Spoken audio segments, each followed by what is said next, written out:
WB যেই দিলাম, তো 14,000 র্যাঙ্কে তো আমি ভালো কোনো কলেজ সেরকম ভাবে পেতাম। মানে ওই দিনের জন্য ডুজ এন্ড ডোন্টস কি থাকা উচিত?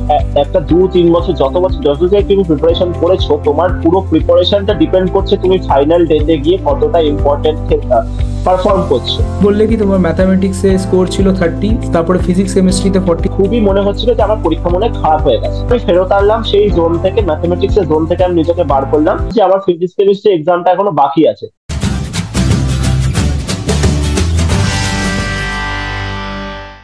হে বন্ধুরা, আমাদের কাছে আজকে আছে সৌম্যদীপ, আর ও নিজে শেয়ার করবে কি উনি যাদবপুর ইউনিভার্সিটি কেমন ভাবে পেয়েছেন, ওনার কত র্যাঙ্ক ছিল, তাছাড়া উনি ড্রপ ইয়ার নিয়ে কিভাবে এত ভালোভাবে প্রিপেয়ার করে কেমন ভাবে উনি নিজের স্টাডিকে স্ট্রিমলাইন করেছেন, যার জন্য উনি আজকে যাদবপুর ইউনিভার্সিটিতে কেমিক্যাল ব্রাঞ্চ পড়ছেন। Even he is from the general category and he cracked the examination with a very good rank. তো আমরা জানতে পারবো এই ভিডিওতে টোটাল ডিটেলসের সাথে। তাছাড়া সৌম্যদীপ আরও শেয়ার করবে কি লাস্ট ফিউ ডেজে আপনার যে এক্সামিনেশনের জন্য আপনার প্রিপারেশনটাকে রাখা উচিত, আর কি কি পড়া উচিত, কি এমন স্ট্র্যাটেজি ফলো করা উচিত যাতে কি আপনার এক্সামটা ভালো যেতে পারে। তো Soumyadip, welcome to our channel and please আপনার ব্যাপারে কিছুটা একটা বলো, আর তারপরে আমরা জার্নির ব্যাপারে শেয়ার করবো। থ্যাংক ইউ আমাকে এই চ্যানেলে আনার জন্য অসংখ্য ধন্যবাদ। তো আমি সৌম্যদীপ মুখার্জি, আমি এখন কারেন্টলি যাদবপুর ইউনিভার্সিটিতে কেমিক্যাল ইঞ্জিনিয়ারিং নিয়ে পড়ছি ফার্স্ট ইয়ারে। লাস্ট ইয়ার ডাব্লিউবিজেইতে আমি 1651 র্যাঙ্ক করেছি এবং আমি যাদবপুর ইউনিভার্সিটিতে অ্যাডমিশন নিয়েছি। তো আমার প্রিপারেশন জার্নিটা যদি আমি শেয়ার করতে চাই তোমাদের সাথে, তো ফার্স্ট অফ অল আমি আমার স্কুলিং করেছিলাম নর্মাল আমার গভর্নমেন্ট স্কুল থেকে। তো আমি যে বছর পাস করেছিলাম আমার মাধ্যমিক এক্সামিনেশন, তো সেই বছর ছিল করোনা, কোভিড এসে গেছিল সেই বছর। তো সেই বছর 11-12টা আমার বেসিক্যালি সেইভাবে কম্পিটিটিভ এক্সামিনেশনের জন্য আমি কখনো পড়াশোনা করতে পারিনি সেইভাবে। তো আফটার ক্লাস 12, যখন আমি ক্লাস 12 এর এক্সামিনেশনটা দিলাম, তারপরে আমাকে ভাবতে হলো যে এবার আমি কি করবো। তো ফার্স্ট যখন আমি ক্লাস 12 এর সাথে অর্থাৎ 2022 সালে যখন আমি ডাব্লিউবি যেই দিলাম, সেই বছর আমার 14,000 র্যাঙ্ক এসেছিল, 14,000 আমার র্যাঙ্ক এসেছিল। তো 14,000 র্যাঙ্কে তো আমি ভালো কোনো কলেজ সেরকম ভাবে পেতাম। তো সেই জন্য আমি ডিসাইড করলাম যে আমি ড্রপ নিই। তো ড্রপ নিয়ে আমি কি করলাম, আমি ড্রপ নিয়ে তারপরে আমি ভালো করে প্রিপারেশন করলাম, অনেক বেশি পিওয়াইকিউজ উপর ফোকাস করলাম। কম্পিটিটিভ এক্সামিনেশনের জন্য যেভাবে পড়তে হয়, যেটা একটু বোর্ডের থেকে একটু ডিফারেন্ট বোর্ড এক্সামের থেকে, তো আমি সেইভাবে পড়াশোনা করলাম এবং ফাইনালি আমি 2023-তে লাস্ট ইয়ার আমি ডাব্লিউবিজেই দিয়ে 1651 র্যাঙ্ক করলাম এবং যাদবপুর ইউনিভার্সিটিতে আমি সিলেকশন করলাম। তো তাছাড়া সৌম্যদীপ, আমি জানতে চাইবো কি ইফ ফর এক্সাম্পল বাচ্চারা যারা পড়েছে এখন 2024 এর জন্য, তো এই ফিউ ডেজে ওকে কি করা উচিত? হ্যাঁ, তো দেখো, তোমাদের মেজরিটি অফ প্রিপারেশন তো হয়ে গেছে, এবার লাস্ট কিছুদিন বাকি আছে। এই কিছুদিনে তোমরা কি করতে পারো, তো এই কিছুদিনে সবার আগে যেটা মাথায় রাখতে হবে, নতুন কিছু পড়া চলবে, অবশ্যই নতুন কিছু তুমি এখন পড়তে পারবে। তো সবচেয়ে বেশি যেটা ফোকাস করতে হবে, যেটা পড়েছো সেটার উপর কনফিডেন্ট থাকো, সেটা বারবার রিভাইজ করো এবং পিওয়াইকিউজ গুলো ভালো করে করতে থাকো, কারণ পিওয়াইকিউজ অনেক বেশি ইম্পর্টেন্ট ডাব্লিউবিজে এক্সামিনেশনের জন্য। তো ভালো করে পিওয়াইকিউজ গুলো করো এবং খুব ঠান্ডা মাথায় থাকো, বেশি টেনশন নিও না, কুল থাকো, কম্পোজ থাকো, তাহলে তোমার আউটপুট অবশ্যই ভালো হবে। সো অ্যাট দি এন্ড আরো জানতে চাইবো কি মেন ডে এক্সামিনেশনে কিভাবে তাকে বাচ্চাদেরকে ভাবা উচিত, পেরেন্টস এর জন্য কি এমন অ্যাডভাইস, আর ওই যে 1 ঘন্টাটা আমরা পাচ্ছি, তাছাড়া কলকাতায় যা গরম বেড়ে গেছে, সো এইসব সিচুয়েশনে বাচ্চাদের কি এমন জিনিসগুলো করা উচিত, আর ফাইনাল ডে এক্সামিনেশনে কিভাবে নিজেকে এক্সেলেন্ট ভাবে পারফর্ম করা যাবে, মানে ওই দিনের জন্য ডুজ এন্ড ডোন্টস কি থাকা উচিত? ওকে, তো দেখো, তোমার পুরো একটা 2-3 বছর যত যাই তুমি প্রিপারেশন করেছো, তোমার পুরো প্রিপারেশনটা ডিপেন্ড করছে তুমি ফাইনাল ডেতে গিয়ে কতটা ইম্পর্টেন্ট পারফর্ম করছো। ঠিক আছে, তো ফাইনাল ডেটা আমাদের কাছে খুবই বেশি ইম্পর্টেন্ট। তো সেই দিনকে সবচেয়ে ফার্স্টে ম্যাথমেটিক্স যখন তুমি পেপার দিতে যাবে, সবার আগে খুব ঠান্ডা মাথায় তোমার যে স্ট্রং চ্যাপ্টার গুলো আছে ম্যাথমেটিক্সে, সেইগুলোকে বেছে বেছে সেই কোয়েশ্চেন গুলোকে তুমি অ্যাটেম্প্ট করবে। নিজের পছন্দের কোয়েশ্চেন গুলো তুমি অ্যাটেম্প্ট করো সবার ফার্স্টে, তারপরে যেগুলো আছে সেগুলোতে তুমি যাও। ম্যাথমেটিক্স যখন হয়ে যাবে, যারপর তুমি যখন এক্সাম হল থেকে বাইরে আসবে, দেখো কলকাতা এখন খুবই গরম, প্রচন্ড গরম পড়েছে সারা পশ্চিমবঙ্গ জুড়ে।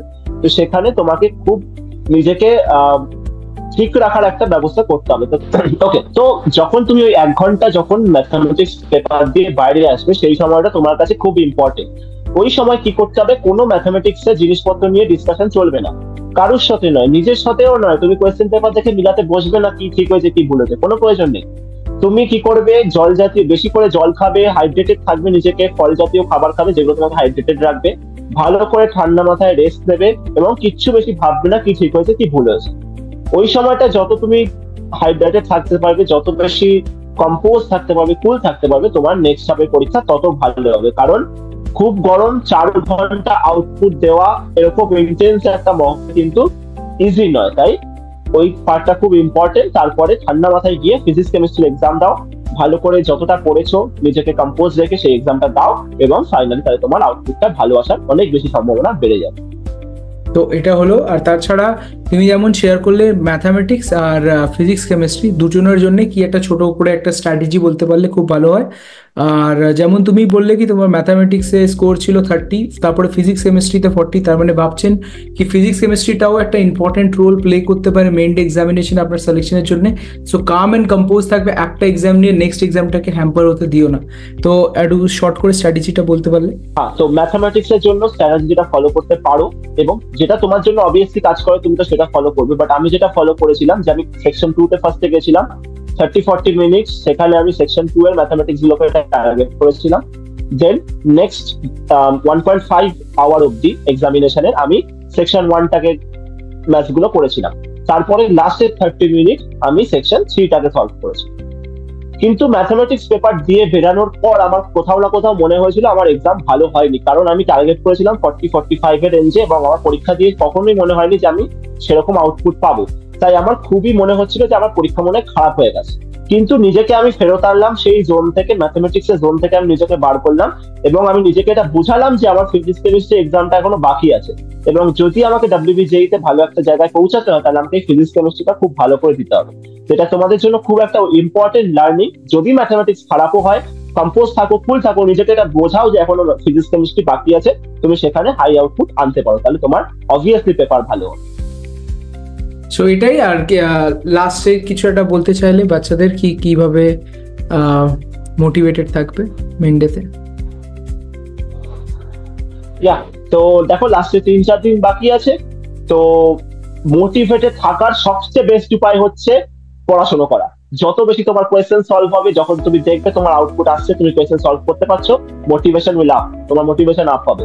তো লাস্ট কয়েকদিন ভালো করে পড়াশোনা করো, রিভাইজ করো সব কনসেপ্ট গুলোকে, PYQs গুলো যত ভালো করে পড়েছো আবার করো, দেখো, এবং একটু হাত চালাতে থাকো, কোয়েশ্চেন সলভ করতে থাকো, দেখছো কোয়েশ্চেন করে নাও, হাত চলতে থাকবে, ব্রেন চলতে থাকবে, তো মোটিভেশন অটোমেটিক্যালি রেডি থাকবে, এবং তুমি ফাইনাল ডেতে গিয়ে অবশ্যই ভালো আউটপুট দিতে পারবে। ফাইনাল ডেতে কম্পোজ থাকতে হবে, and your exam will be absolutely fantastic. বন্ধুরা, সৌম্যদীপ আমাদের চ্যানেলে ভালো ইনফরমেশন আপনাদের সাথে শেয়ার করেছেন। তাছাড়া ওনার থেকে আপনি পার্সোনালি কিছু জিজ্ঞেস করতে চান, বা ওনার চ্যানেলে উনি অনেক ভালো ইনফরমেটিভ কন্টেন্টস ফেলেন, যার নাম হচ্ছে dedicated learners, and he upload very informative videos out there. তো ওনার লিঙ্ক আপনি ডিসক্রিপশনে পেয়ে যাবেন। তাছাড়া সৌম্যদীপের সাথে আপনি পার্সোনালি কানেক্ট করে কথা বলতে চান, তার জন্য আপনার যে লিঙ্কডইন প্রোফাইলের লিঙ্ক বা ওনার কন্ট্যাক্ট যে এইভাবে আপনি রিচ আউট করতে পারেন, তার ডিসক্রিপশনে আপনি সব ডিটেলস পেয়ে যাবেন, বা কমেন্ট সেকশনও পেয়ে যাবেন। কমেন্ট করুন, thank you Soumyadip, and he will reply you back with any questions you also have in the comment section.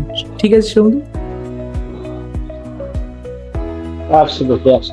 Absolutely, and keep uploading informative contents in your channel, which I really like, and all the other students also too.